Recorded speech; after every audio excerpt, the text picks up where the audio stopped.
2010 was the big year for 3D TVs. Consumers were looking for a better viewing experience for movies, sports, and games. The answer: the 3D TV. Many consumers forked out extra bucks to be the first to have a 3D TV in their home. They even paid for extra viewing glasses for all their guests as they showed off the newest technology. Although these items were expensive, the hope was that the price would come down significantly as more items were sold. Just like all the other electronics in recent past. On December 12, 2015, the United Nations world leaders came up with the Paris Agreement. This agreement has noble ambitions such as ending poverty and hunger, protecting the oceans, and addressing and fixing climate change. The two goals that I'm concerned about are a 45% overall reduction in carbon dioxide emissions by 2030 and the coveted net zero carbon dioxide emissions by 2050.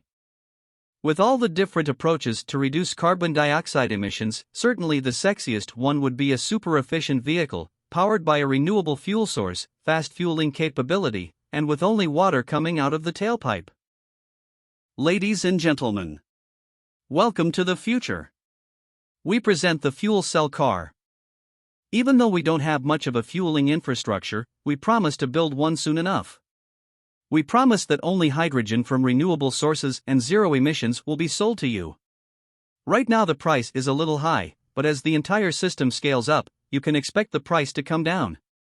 In a very similar way that the 3D television was sold to the public. It was overhyped and giant promises were made. Fuel cell cars have been sold almost identically. Hollywood was going to make more movies in 3D and ESPN launched ESPN 3D. Specialized content for the 3D market.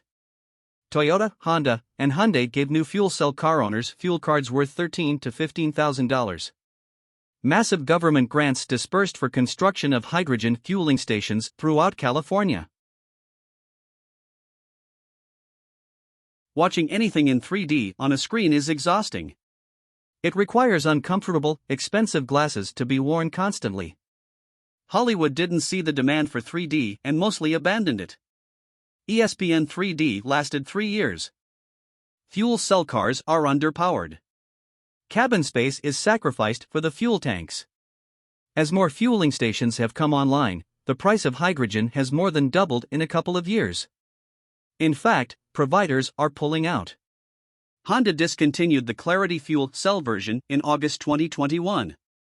Shell recently pulled out of California, leaving some stations offline. 4K televisions ensured the death of the 3D television. Battery electric vehicles are the obvious winner for zero-emission vehicles.